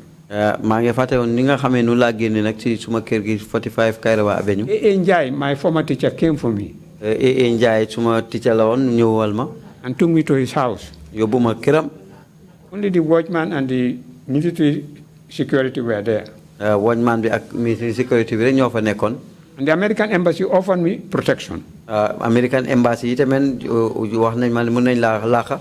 you must have heard it, you played it on record when Yajame was asked, the American ambassador contacted Mr. Mbai that the situation was under control. That came in the recording of which you played on the. Yeah. So I was just as any other Gambian. Maybe more than any Gambian. The feeling of insecurity of my own being at that time. That is why A. Njai came for me. That's why the American embassy offered me protection. Because they thought I would be vulnerable, one of the most vulnerable citizens in this country. Having regard to the EU ambassador's letter to me, he was shocked by the lack of public recognition of the efforts I have made for the sake of this country. We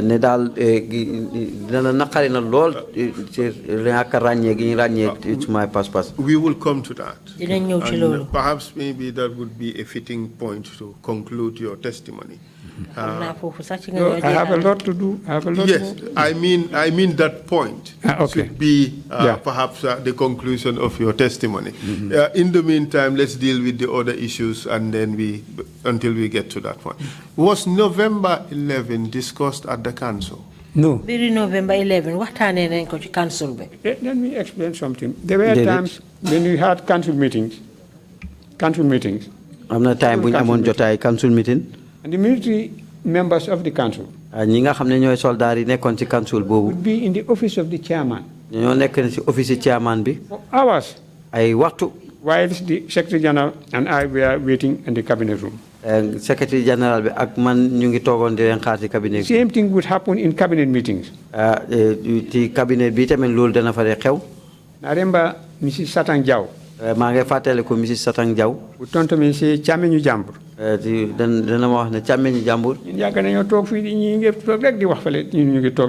been sitting here for so long, they are chatting. And when we left here, we have a lot of things to do. I said, well, and I said, talk to the Secretary General. The Secretary would say, and the Secretary General will always say that they have already known that we are here. There was one day when I walked out to the chairman's office. There was a madam office chairman and held the branch of a tree which was protruding into his window. That military officers are used to respect time. And military officers respect time. We've been in the cabinet room for more than 1 hour. I feel like tagging this branch and give you a good whipping. Because one of them, Edward Singate, used to tell me that he was in the same class with my son Omar. And I took them as my children. And they all used to call me Uncle Human Rights. Uncle Human Rights. Any member of the cabinet at that time would accept and confirm that I was Uncle Human Rights in cabinet and in the council. Uncle Human Rights. There was a time when a delegation from Ghana came. And we went to see them at the airport. And somebody said, Uncle Human Rights. Uncle Human Rights. The leader of the delegation, Kwame Ahoy. The leader of the Ghanaian delegation, Kwame Ahoy. Kwame Ahoy, on group. Told me this is the greatest compliment to an attorney general. To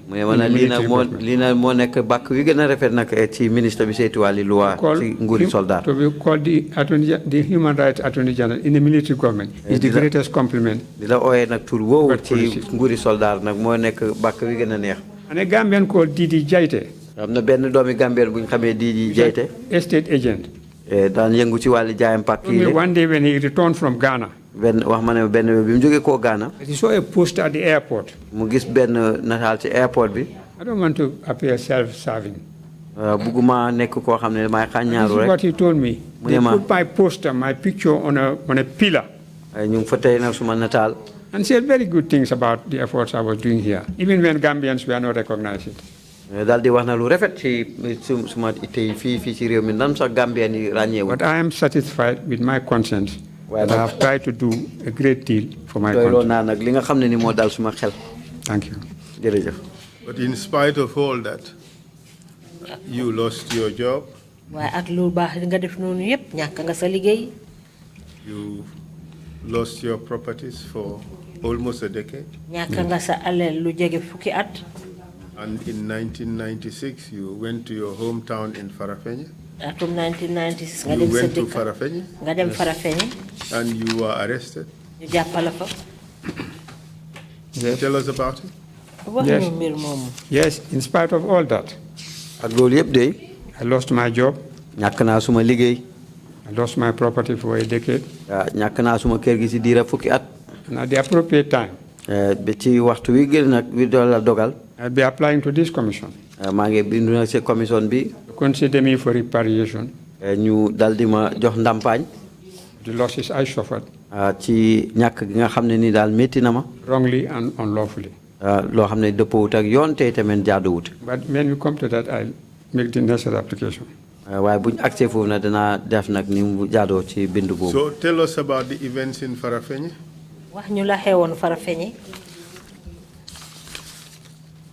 Yes. You know, I enjoyed writing this. Yes. And sometimes I feel better when I read it. Mr. Mbai, even when you talk, when you say things off the cuff, it looks like you're reading it. I've been following. Thank you. This is memorized from writing it. No, if I was your age, I'll throw it away and say it orally. Even if I was your age, I would have said all these things orally without looking at any document. But even yesterday, you weren't looking at it, but you... I'm now growing old. You still memorized it. Please go ahead. Read from it if you... In November 1995... November 1995... My mother's younger sister...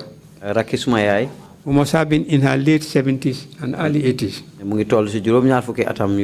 sent her grandson to me... to go and see her in the village.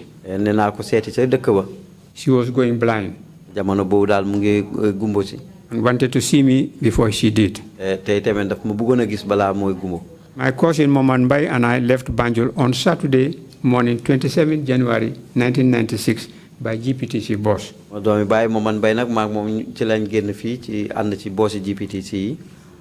Because at the time my motor car has already been taken from me. To visit her in Mbayan village. Mbayan. And also to visit a sick uncle in Giant Sanjal. A few miles east of Farafenni. By the time we arrived in Mbayan village. By the time we arrived there. My aunt was already blind. We returned to Farafenni the next day, Saturday, 28 January 1996. And proceeded to the Bambatenda ferry terminal, where we bought our tickets, ready to cross over to Yilitenda, from where we would return to Soma to catch the GPTC bus back to Banjul. While we were waiting to board the ferry, 2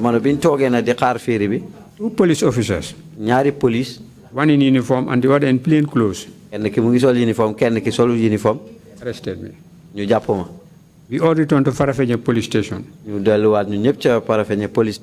the same vehicle which had earlier taken us to the ferry terminal. At the station we met ASP Keba Jones.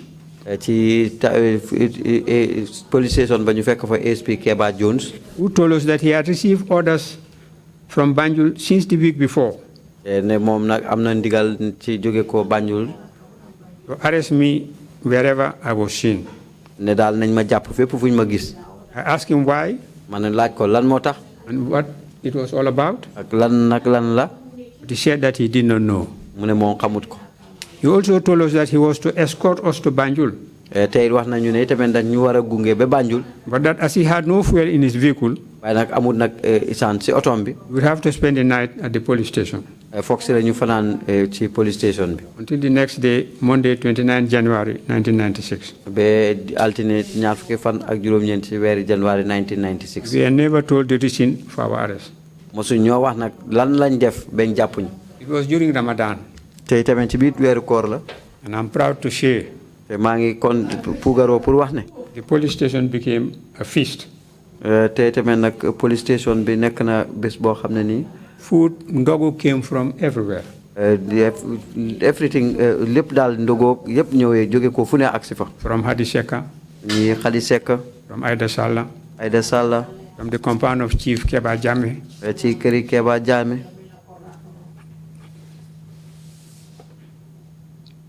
From Dr. Nyangado, Khalidou Nyangado. ci Dr. Khalidou Nyangado. Who was my senior at Amitage. moom nag su ma jiitu woon la ca Amitage. Next morning, ci ëllëg si suba. ASP Keba Jones told us that instead of he, ASP Keba Jones wax ne bu su dul moom sax. Inspector Kutubo Sabure. Inspector Kutubo Sabure would be our escort. moom moo ñu yóbbu. But that we had to meet the inspector's fare to Banjul. dañ fa fekk nag inspector bi fa ca Banjul. We would have to pay his fare. yéen a koy paasal. We arrived at Banjul Police Headquarters about 2 o'clock in the afternoon and we are received by CMC Jawara.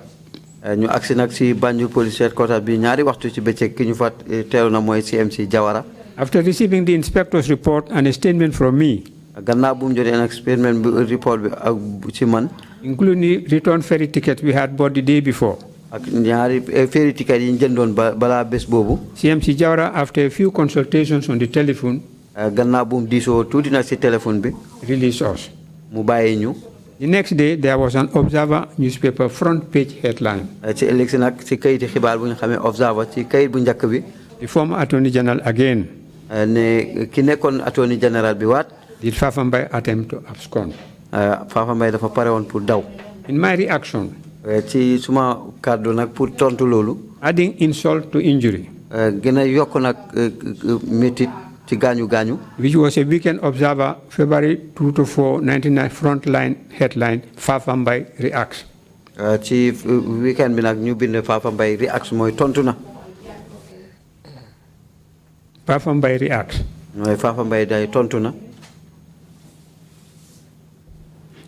I concluded as follows. lii laa wax nag. If I wanted to leave this country, ne bu ma fekkoon ne dama bëggoon a génn réew mi. I would not have waited all this long. du ma doon xaar waxtu wi yëpp. or choosing to do it all the way from Farafenni. wala sax xalaatuma dara lu mooy pour defee ko jëm fii ba Farafenni. In any case, ci lu munti xew nag. at my age now, ak suma at fi mu toll. I am too old and therefore too late. dina màggat naa léegi te tardé naa trop itamit. to leave this country for any reason. pour génn ci réew mi ci benn dalil. I also think that after my 3 little children of 8, 10, and 13, ak suma ñetti xale yi ñoo xam ne ni ñu ngi fi. and I, ak man ci suma bopp. have been summarily evicted from our own house. nga xam ne ni génne nañ ma ci suma néeg. On 1996. ci atum 1996. The only house I have and ever had. benn kër bi nga xam ne moom rek laa am. And in fact spent the last 19 to 20 years building. nga xam ne ni ci ñaar fukki at tabax. And my car and all my household furniture seized from us. ak suma néeg suma auto beeg suma bagage yi néeg yëpp ñu nangu ko. We should be left alone. war nañ ñoo génn nag. war nañ ñoo bàyyi léegi. war nañ ñoo bàyyi léegi.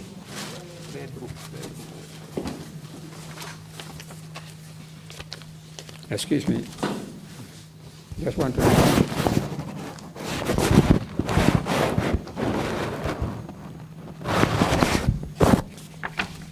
Unpeel the thing.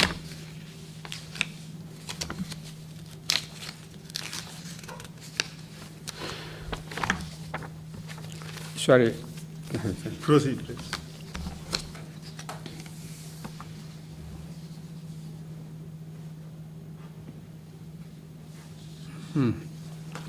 Sorry.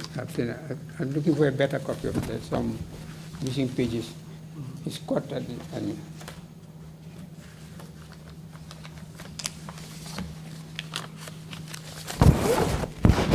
Page 15.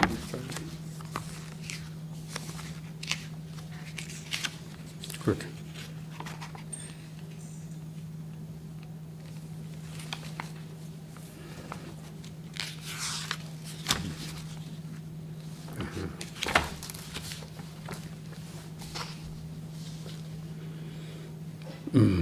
sorry about that. I concluded as follows. I want to repeat this. If I had wanted to leave this country, I would not have waited all this long, choosing to do it all the way from Farafenni. In any case, at my age now, I am too old. Never too late to leave this country for any reason. I also think that after my 3 little children of 8, 10, and 13 years old, respectively,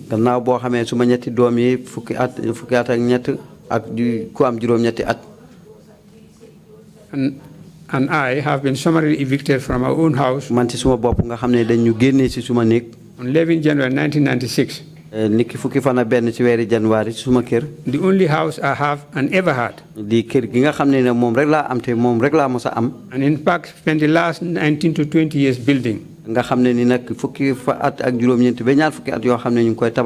my car and all my household furniture seized from us.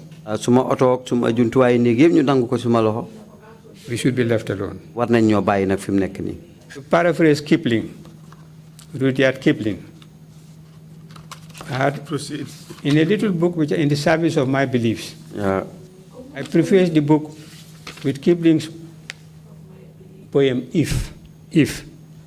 I said the paraphrase claim, then I quote, to keep our heads when all about us are losing theirs and blame it on us. Or being lied about, refuse to deal in lies. Or being hated, refuse to give way to hating. And holding on when there is nothing except the will which says to us, hold on. The great Prophet Muhammad had his Abu Jahl, but he also has his Abu Bakr, Omar, Usman, and Ali. Jesus Christ had his Pharisees and Sadducees, but he also had his Peter and John. Moses had his Pharaoh, but he also had his Aaron. Julius Caesar had his Brutus, Cassius, and Casca, but he also has his Artemidorus and Mark Antony. Stalin had his Trotsky, Bukharin, and Beria, but he also has his Vereshchukov and Molotov. It is with this sense of history and an illimitable faith in Allah that my spirit remains incrushable.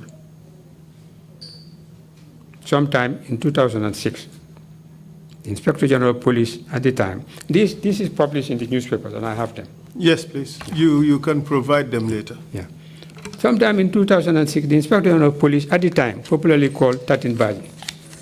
Bless his memory, 2006, he died a few days ago. Tatin Baji visited me in my chambers and suggested that I write to the President and ask for the return of my property at 45 Kairaba Avenue. The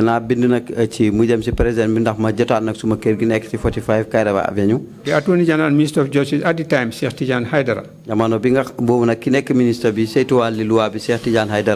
also made the same suggestion. The Secretary General, Mr. Aliou Ngom, Secretary General Mr. Aliou Ngom was also of the same view. I hesitated to do so. But an old good friend and well-wisher, Pate Bajaha, came to my chambers and strongly urged me to do so. Eventually, I wrote, and by letter delivered to me by Mama Kinsa Jawara, at the State House, my property was returned to me. I've been trying to see this letter, the letter I wrote and the reply.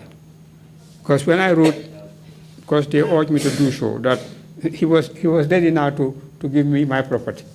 Who was he? The president. The president beyond. And let me just write. They tried to urge me, just write to get back your property. And I wrote, I've not been able to find this letter and the reply.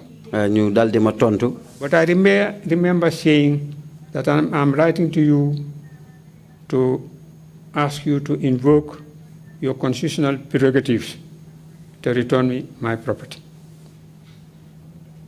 where I can return to with my family, etc., etc. I said, I know that I've been trapped in a lie so perfect that the truth did not save me.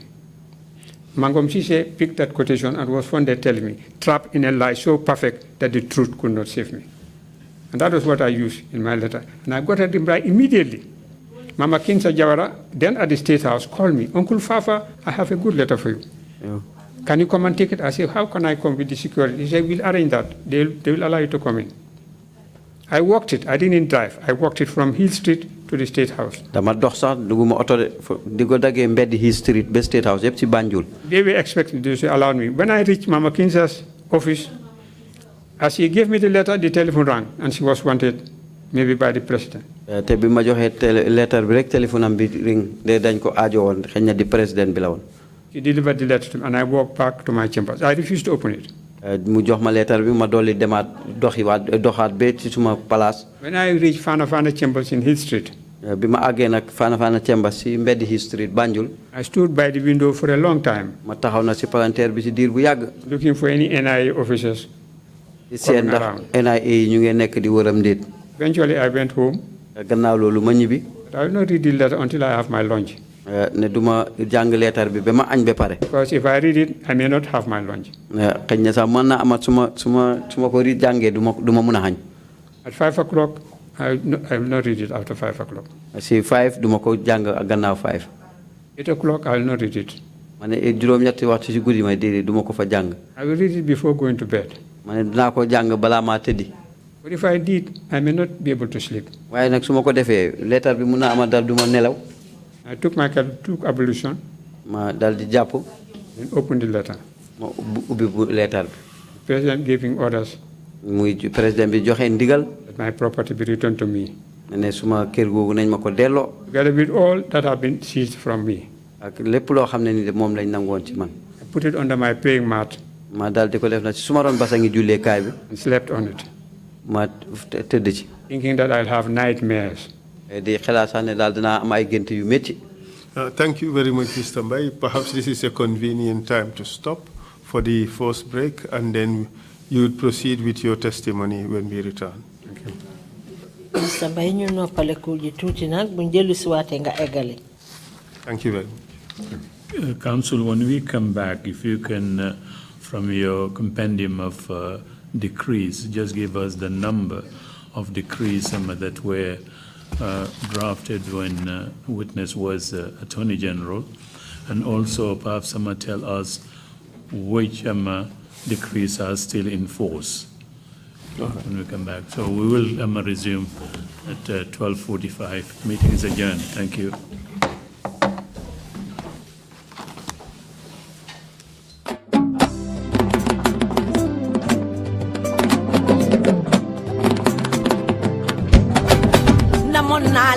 Danoo gëj a gisee lool namoon naa leen danoo gëj a gisee lool mbaam du ca dee doomi mbaam du ca dee ndawa kamu miin saa yi ko gisul jooy.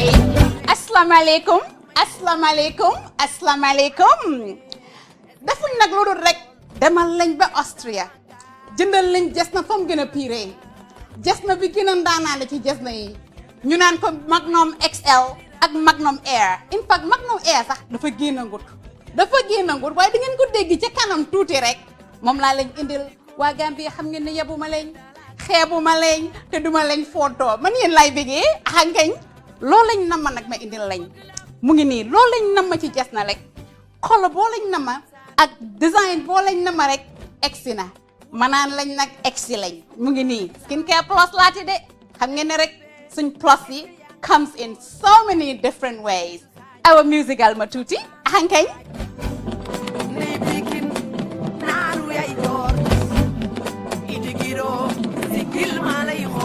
Wow.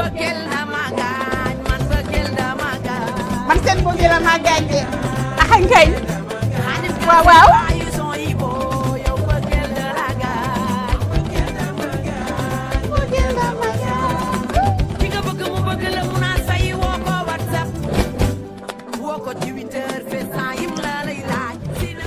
Skincare Plus of the Gambia niñ leen ko tàmmoo di defalee rek mun ngeen ñoo jot ci number yi bu dee Gambia fii la call lañu si 36 99 137 bu dee yaa nga United States nag call ñu si 347 731 0071 te naan lañ nag suñ contract bi DHL mu nga fam newoon ba léegi foo nekk ci àddina rek boo ñu ne ring ñu jaay la paagal la ba pare yónnee la ko ci ak nu mu gën a yombee xam nga rek fañ newoon fala ba léegi number si naka la 347 731 0071 mooy United States suñ number bi fii locally fii ci Gambia fii mooy 3699137 te naan lañ nag number yëpp a ngi WhatsApp boo ñuy call dañu am noonu rek la nag waaw